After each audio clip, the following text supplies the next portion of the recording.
Hi everyone, I'm Soraya Rhea and I am going to review 90 Day Fiancé the Other Way. I actually feel like it's easy to just say 90 Day the Other Way instead of 90 Day Fiancé the Other Way, but anyway. So this is the newest installation in the 100 spin-offs that the 90 Day Fiancé franchise has. 90 Day the Other Way.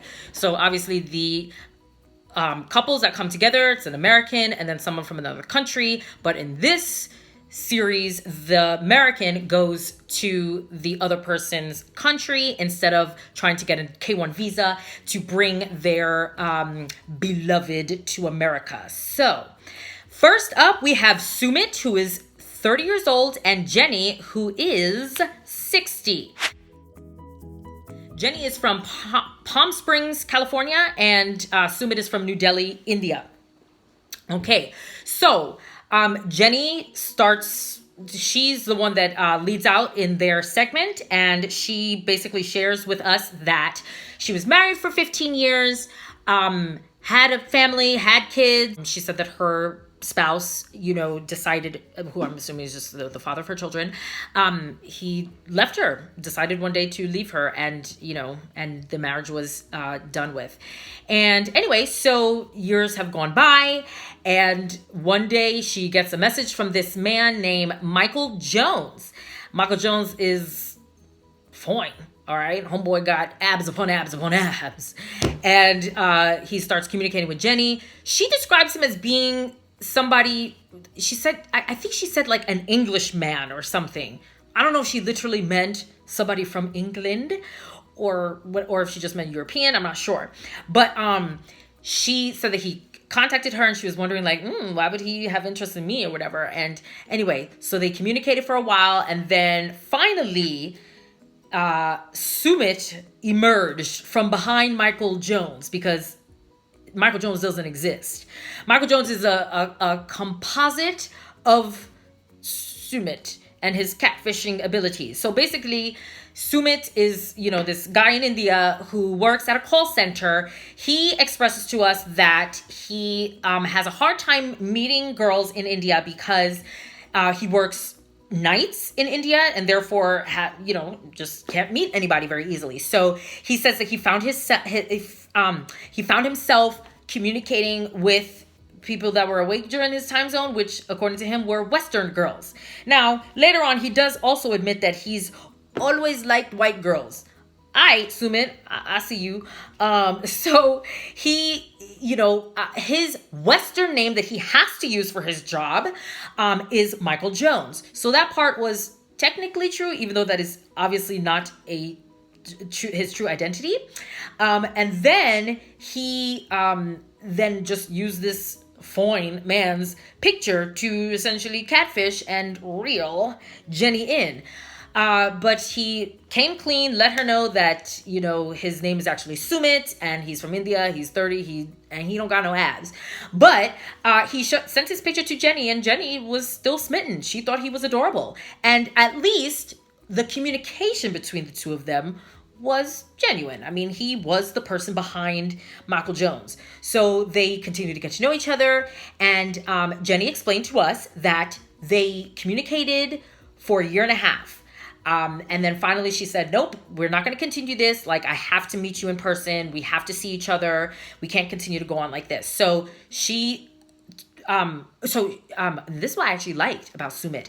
Jenny said that Sumit bought her ticket and brought her over to India, which I was like, all right, Sumit, all right, handling that. Because, a lot of times they, express, I mean, look, I'm not even getting into it for real, but like, homeboy, the man, took charge and paid for her ticket and said, you come over here. Because I guess obviously it was a lot easier for her to come to him. But at least he paid. So I think that was really great. But then Jenny, so she went, they met, they were still in love, and they got to know each other better in person or whatever. And towards the end, I mean, she explained that she ended up being there for a whole 4 months, which I found interesting because I'm like, okay, like, I mean, this is obviously a couple years ago. So, did Jenny just take an extended leave from her job, or did she quit her job? Oh, by the way, Jenny shared with us that she works at a resort. I'm assuming right there in Palm Springs. So, I just kind of found that interesting. Like, wow, you were able to just kind of bounce for several months at a time. Wow, okay. But they wanted to get married. They loved each other. They wanted to get married, but Sumit's family shut that down and was like, nah, you too old, Jenny. And I believe they even said that Jenny was older or is older than Sumit's mom.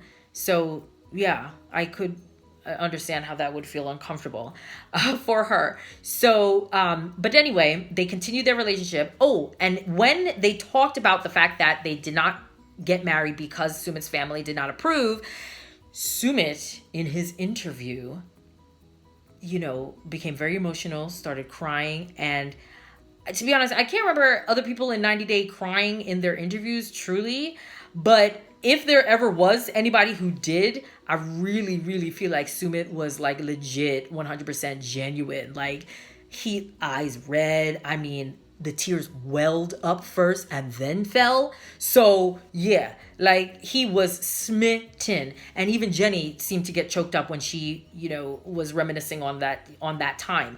And essentially she ended up leaving India because they were not going to get married, so she had to go back home. Anyway, but yeah, they continued their relationship, and in the end, I guess Sumit decided he gonna put his foot down. Bam, we gonna get married. Maybe he had to cross over to the dirty 30 or something, to really feel like, all right, I'm really gonna do this now. I'm gonna stand with my family. So Sumit, they show a segment where Sumit is meeting with his two friends, and actually I like their names. Sumit, I think I like that name, and one of his friends' name was Neeraj, or it's spelled Neeraj. I can't remember what the other person's name was, but I remember saying that I liked all three of their names. Now, Sumit's friends were not exactly convinced about his relationship with Jenny and the fact that he's planning to get married still against his family's wishes. And one of the things that they asked him was, well, what are you going to do? What are you going to tell your family? And Sumit was like, I'm not going to tell them anything. So again, I don't know what that means. Like, does that mean that they do they have a courthouse just to go and elope and just get married and it's a legal marriage there in India or whatever? I don't know exactly what he means when he says he's not going to tell them, but yet they're going to get married. I don't understand. But anyway, obviously we're going to find out later on in the season. But his friends did point out that the way that marriage works for them is that the girl has to be from the same community. I'm assuming they mean like literal, like community location wise. And they said that and the age has to be appropriate. And then they said that the marriage is arranged. So I'm assuming that on some point, and they said it can't be for love, or at least it shouldn't be for love, or maybe they just mean that they don't care that it's about love. The families, at least, those that are arranging the marriage. So it seems that, Sumit is breaking all the rules, okay? It's not arranged, she's not his age, and she's certainly not from his community. So I'm not sure how that is going to work. Oh, and when Jenny was explaining, when she was like giving the background of the, her and Sumit, and she like actually noted when he was born, she was like, yeah, he was born in 1988. I was like, oh, like I felt my age just a little bit because, I'm a little older than Sumit. I'm like, wow, okay.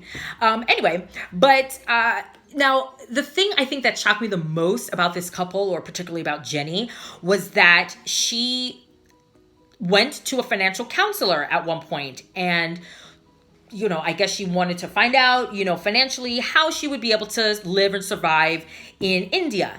And the financial counselor, he asked her, I guess, what kind of savings that she has, assets, whatever. What can she turn into cash? Like how much money you got in the bank?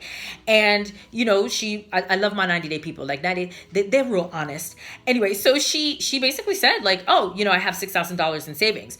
And, I feel like his eyes kind of went wide, and he basically said like, okay. And Jenny's just asking, like, okay, so like, how long will that, serve me? Like, how long can I live off of, my savings? And he basically said, about 6 to 9 months, and she seemed pretty shocked.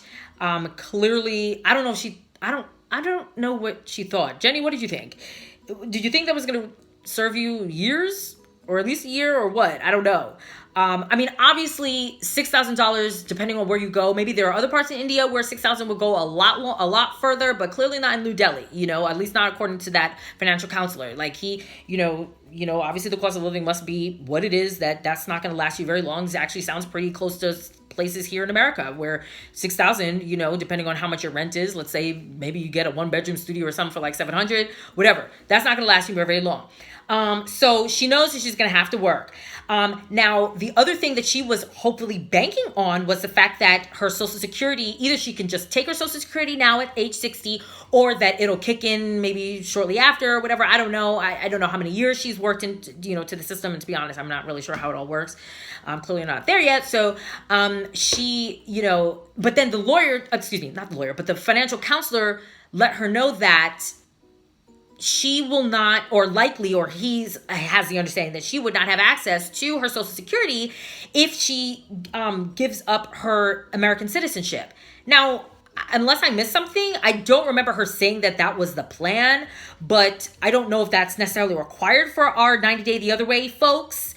Like, if they go to another particular country, like, I don't know, are there countries that offer dual citizenship? Or even if they don't offer dual citizenship, like, do they, like, I don't know, in order to then work or have a work permit or work visa or something, like, does that mean that you have to somehow renounce your, like, country of origin's citizenship in order to then gain the rights like that in another country? To be honest, I really don't know. So I'm definitely interested in that. I would hope that Jenny would not have to give up her American citizenship, because the fact is financially, if she was able to then collect, Social Security while living over in India, that really would help her out. But regardless of that, Jenny is more than willing to work and find a job. She already knows or believes that is what she has to do. So, what else about this country? What else about this couple? I think that is pretty much it. Yeah. So our next couple is Corey and Evelyn. Corey is 32 and from Washington State, and Evelyn is 27 from Ecuador. Okay, so this couple met each other. Corey was on vacation, traveling the world like, young Americans love to do or are able to do, some of them who can. He was somewhere, in South America, and actually, I think he was actually in Ecuador. So he met her, and apparently, Evelyn caught his eye because she did the, the classic Baywatch, slow-mo, or this is how he described it. Like, she did the whole Baywatch walk up to him on the beach, and he was smitten from then. So they've been together, I guess, for some time, and Evelyn has been living in Washington State for the past couple of months because she's been there on a visitor's visa or some kind of visa or whatever. And she is getting ready to go back home to Ecuador because she said, unlike lots of other girls, either from Ecuador or just from other countries, who wish that they could meet an American guy and then come and live their lives in America, blah, blah, blah. Evelyn is like, nah, she's not having that. Evelyn loves Ecuador. She loves her town and her, like, where she's from. She said, the people are nicer. She said the food is great. She said her dog is there. Her dog, okay? Evelyn is like, nah, not interested in getting a new dog. She wants her regular old dog back. And she's like, she wants to go back. Oh, and also it's a beach town. She's from the beach. So, she's had enough of the twilight life, that Pacific Northwest life of what? Trees, fog, and rain, right? She's not about that twilight life. So Evelyn wants to go back. She wants to live in Ecuador, and Corey is more than willing to not only marry her, but to actually live their life together in Ecuador. So what's interesting about them is that financially, or at least on Corey's side, financially, they are like in a good spot. Corey explains to us that he has spent about $40,000 in their relationship. Apparently, $30,000 were spent in properties that they have invested together, that they've invested in Ecuador. So I don't know if that means rental properties or, I don't know, Airbnbs or something like that. I don't know. But he's like, I think he just used like investment properties. And then he said he bought like a car for her, which was a couple $1,000s. And then he also spent another couple $1,000s on a cafe / like tiki hut thing or something that him and Evelyn are going to run there.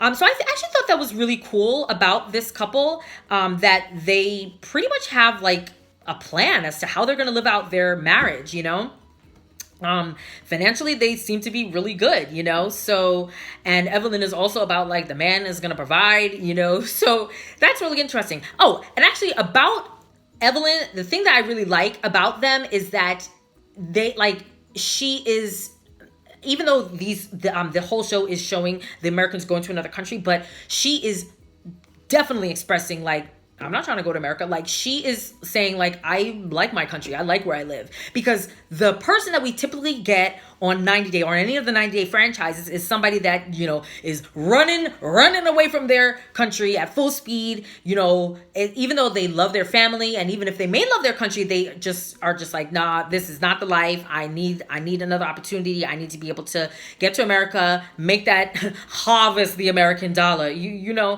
who am I talking about? Miss Thing over there. But yes, the people about harvesting the American dollar. Well, Evelyn is not about that life. She is okay to be living at home in Ecuador.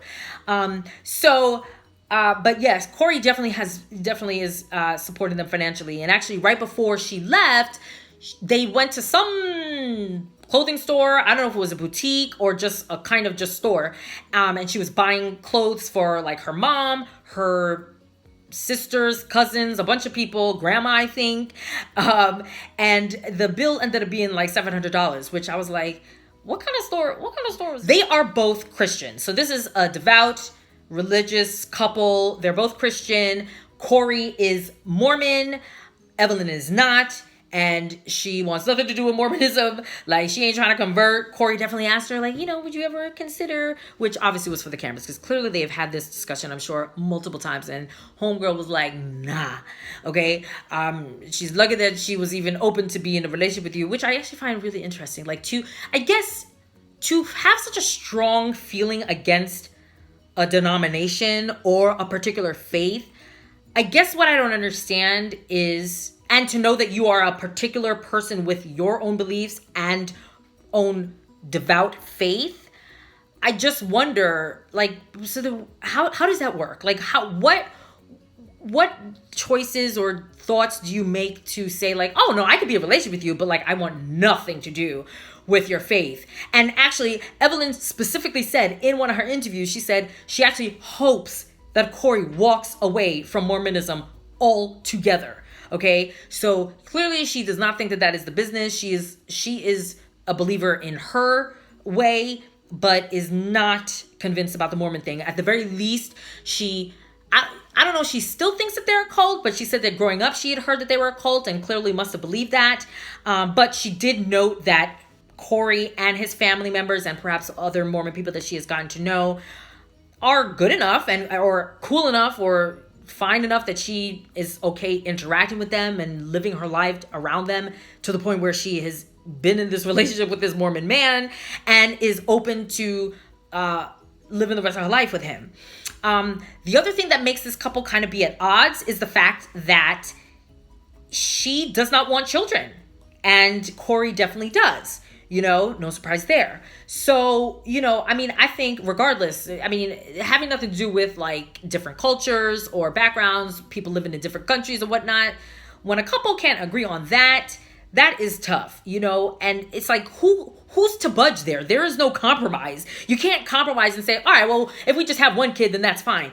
Then that means you have a kid, like then you've had children. So, I don't know, where's the compromise on that, I don't know. So I'm not sure how that's going to work out.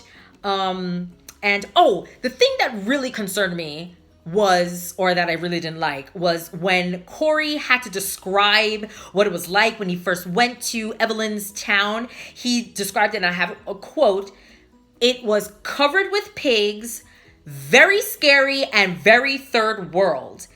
And I'm like, okay, like, I mean, covered in pigs. All right, so I guess there's a lot of pigs in her town.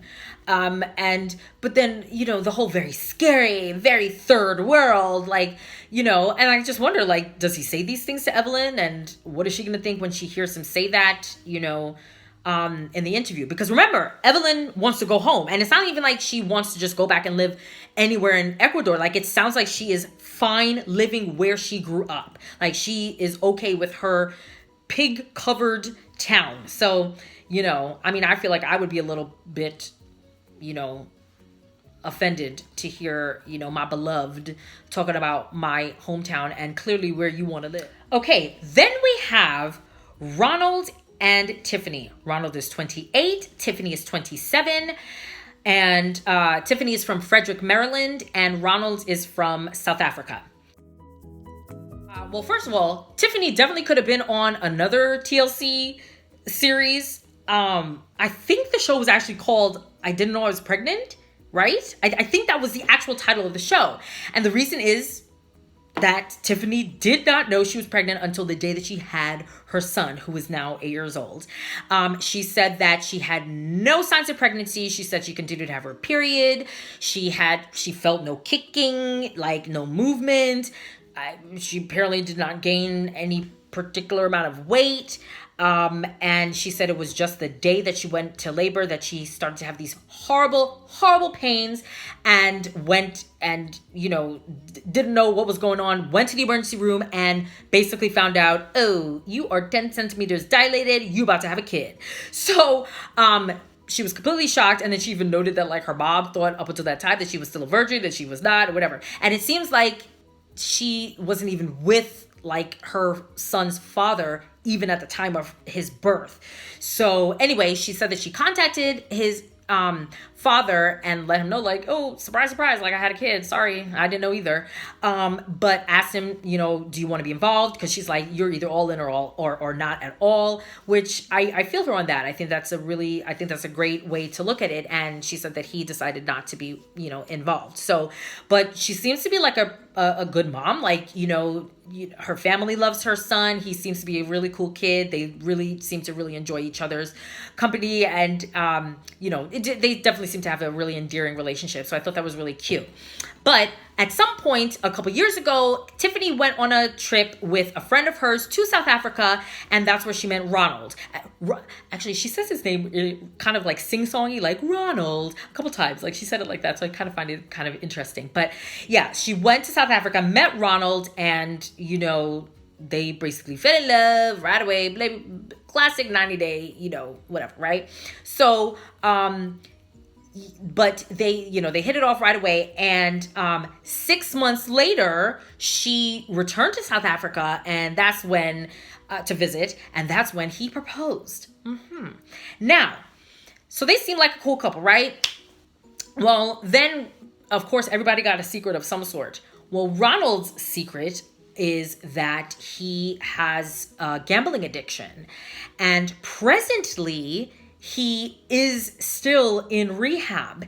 And he's been attending a Christian-based rehab wellness center for the past 6 months.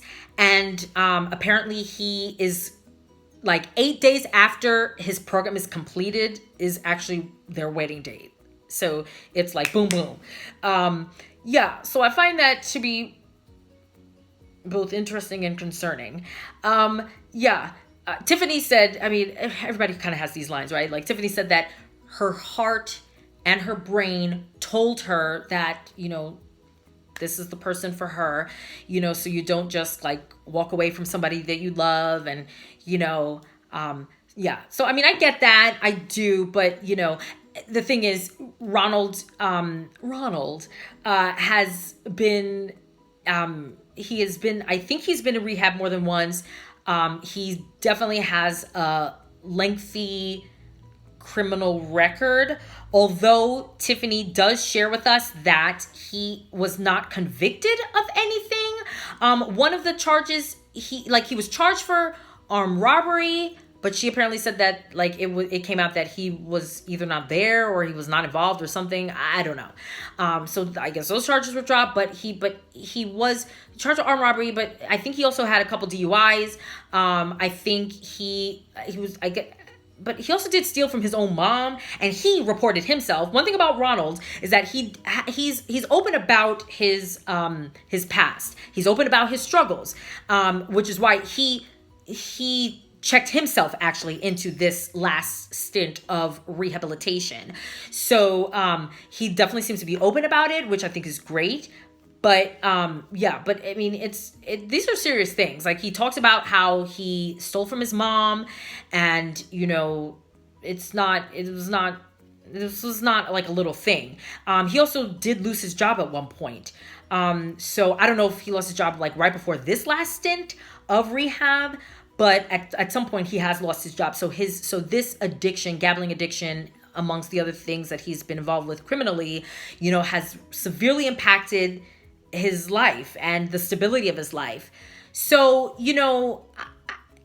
I hear you, Tiffany, when, you say that, like, you don't just walk away from somebody that you love, and you don't just, shut somebody down and not want to support them, but I do kind of wonder, like, with these programs, with these rehab programs or 12 steps or, AA or whatever, at least the little that I do know is that, like, aren't you supposed to, like, not have a relationship, like, for the first year of recovery? Now, I guess, obviously, if you're married, like, you're not going to just say, like, ew, I'm not in my marriage anymore, I'm, like, divorced or whatever. Like, no. But I do wonder, like, I don't know, is there a way to kind of, like, rate I don't know, the not the longevity, but, like, not quality. What's the word I'm looking for? Like, the importance? No, that's still not the word, but I think you know what I mean. Like, how can you rate your relationship to be able to determine, like, okay, maybe I need to walk away from this? Or is it just like, all right, if you're a single person, you need to not get into another romantic relationship for the first, year of recovery. If you guys remember, like, there's an episode of Sex and the City when Carrie started dating this guy who was in AA. And, like, at first, like, they met on the street or whatever, and they exchanged numbers, but then he didn't call her, and then she meets up with him again and was like, hey, what's up? Like, you didn't call me. And then that's when he expresses to her that he was in AA, and the fact is that he, like, I think he was, like, at his 11-month mark, because he only had, like, a month left until he was sober for an entire year at that point.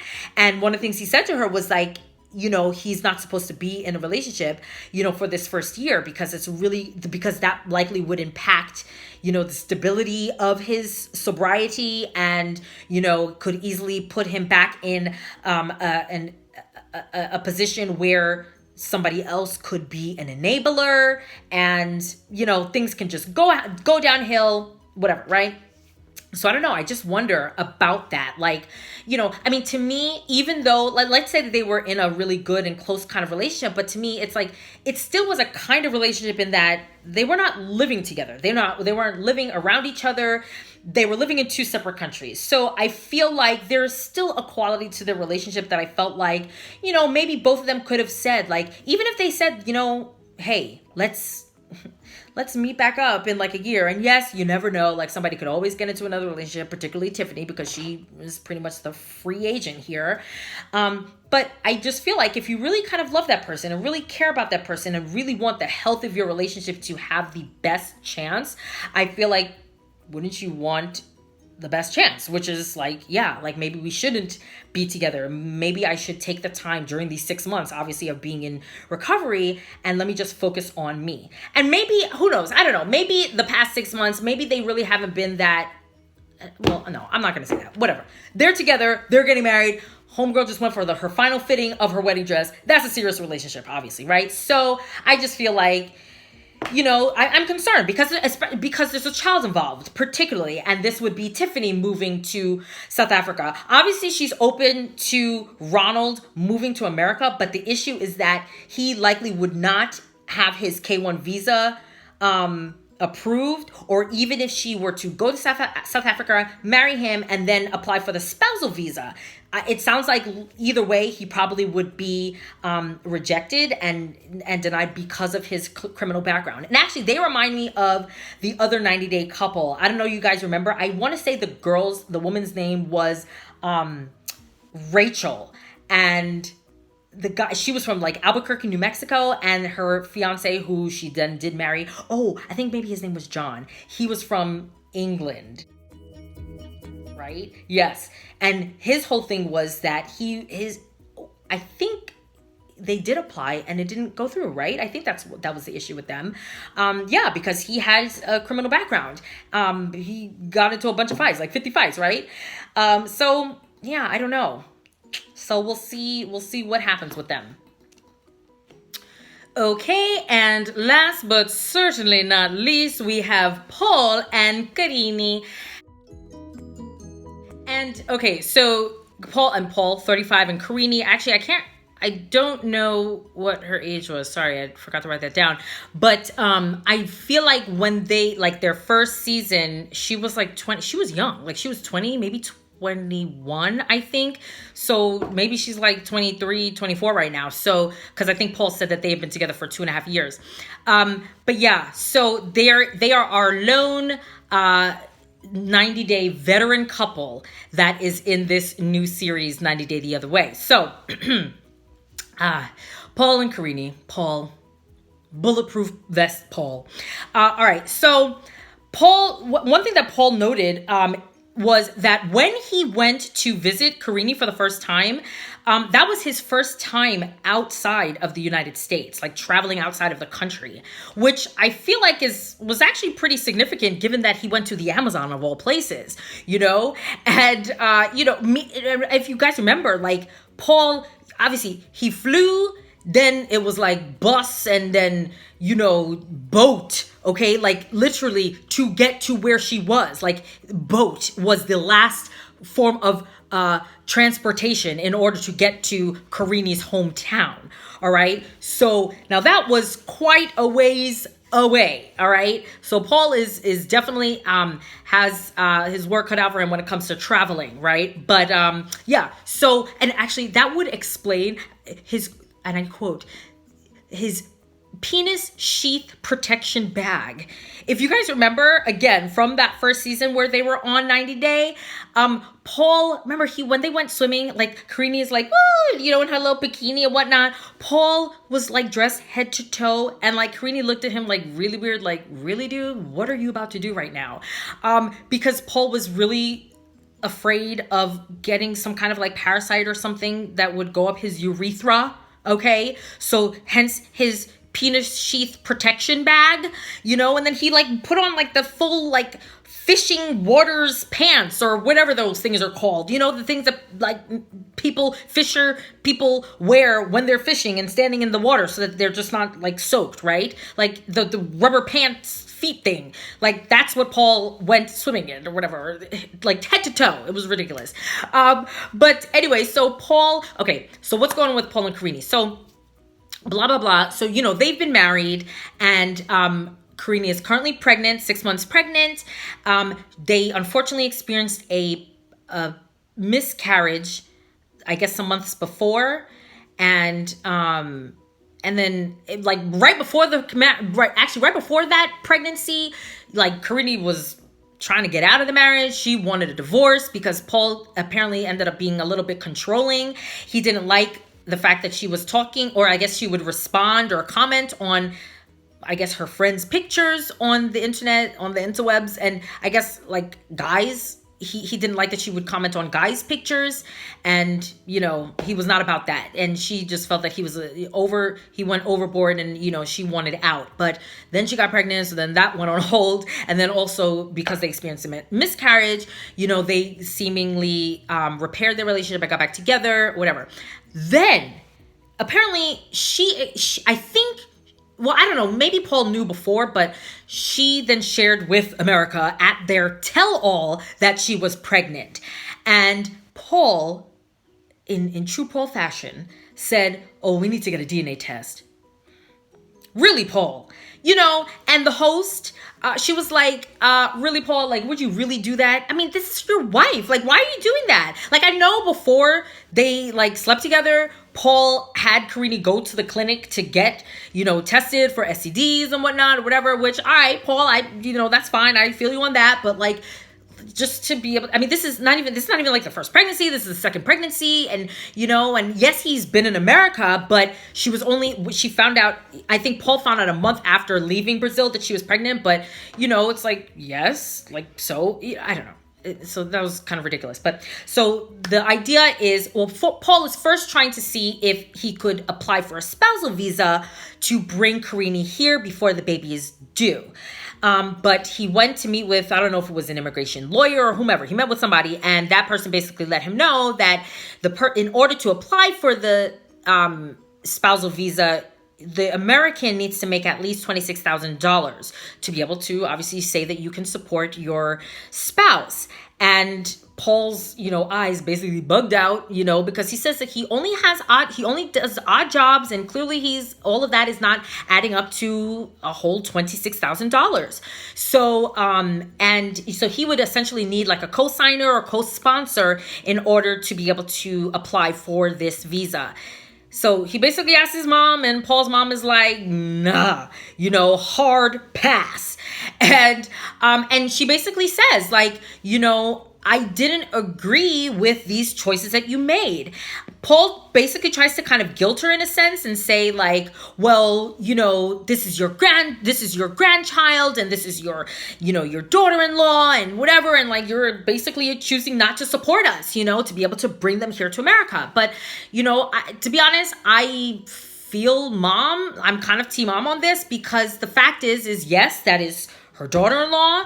That is her, grandchild or unborn grandchild, who I'm sure she would love and welcome into her heart with open arms. But she actually said, I'm already supporting you, Paul. Clearly financially she must be, helping him out. And, Paul, when he's here in America, he's living with mom. So she just said like, I can't do that. Like maybe financially she actually would be able to qualify, but, that would mean that she would not only have one person, but 3 people that she would be on the hook for financially, and that is a lot to consider. I don't know how old Paul's mom is. It's not clear as to whether she's still working or not. I don't know, so again, I don't know what that feels like. And now she did know, like, Paul, you did things your own way. You chose to, get married as quickly as you did. And, she said that you don't listen to people when, they kind of try to give you advice or say like, well, maybe you shouldn't do that, or maybe you shouldn't do that right now or this quickly or whatever. But she's like, you always want to do what you want to do. And then you're going to get upset when things don't work out for you. And, because Paul is obviously stressed. Anyway, fast forward, blah, blah, blah. Paul packs up his crates, his big boxes. Remember, like his like tubs, okay? Now, mind you, obviously you're gonna go someplace to live. Look, I get it, right? But remember when Paul went initially to Brazil, he basically brought the same amount of stuff that he's bringing now, and with his, all of his stuff. But this time he's actually bringing stuff for the baby. Things that Karine told him that she wanted. I mean, one of the things, I'm not really sure why he's bringing things like diapers. I mean, this is just something that I thought of. What I'm like, I mean, I'm not saying that diapers could not be a better price or a better, bargain here. But to me, it's like the amount of space, though, that diapers take up in his crates, I mean, and then just going to be used like that. So to me, I would, use that valuable space for something else. But anyway, so Paul gets to the airport. So essentially, he packed up all his stuff, is now going to the airport basically to catch his flight to Brazil. He gets there, tries to check in, and the agent basically says that he can only take 2 bags or 2 of the containers. And Paul's like, what's going on? Like, I've been to Brazil before. I was able to take this many containers before. Why am I being limited now? And basically the airline agent says that there's currently an embargo, I guess, with Brazil, and currently passengers that are flying there or traveling there are only permitted to take 2 bags and not the other bags, even if he were to pay extra for them. Like, it is a no-go. So Paul's freaking out. And again, I completely understand his frustration. And to be honest, I would be kind of amiss as to what I would do as well. Because he's like, no, I mean, all of this stuff is really necessary. Because, I mean, his mom's advice is, all right, just take 2 of the containers. And Paul's like, like, I need everything, you know? He's like, what am I going to take? Like, I'm not coming back, you know? And she kind of was like, well, then maybe open up the stuff and then take the things that you feel are most valuable and most important, and then put those things in just 2 containers. But Paul clearly thinks that everything is necessary, everything is needed, especially if Karina said that she wanted it. He doesn't want to get down there, you know, happy wife, happy life, right? So he doesn't want to get down there and think and, you know, get there and not have the things that Karina really wanted. So he was trying to think, like, what do I do? I mean, maybe travel to someplace else and then maybe from there be able to then go to Brazil, and then maybe things are different. I'm not sure. I think he basically got on the phone with another agent of some sort, trying to figure out his options. In the end, he decided his best option was actually to cancel his ticket, not go to Brazil, and wait the 30 days for the embargo to then end. And then at that point, hopefully he would be able to take all 5 or 6 containers to Brazil, and then, you know, then everything will be fine. And again, I understand where he's coming from, because he's thinking, I'm not coming back. Or at the very least, he does not have the money to potentially travel back to, you know, America and get the remaining containers, you know, especially within a short period of time. Karine is, you know, again, she's 6 months pregnant, and, you know, clearly she's not going to be able to travel anywhere. So, you know, this is it for them. And, you know, who knows how much money it would take for him to even maybe have those containers shipped to Brazil, you know, I don't know. So, yeah, so we'll see what happens with Paul and Karine this season.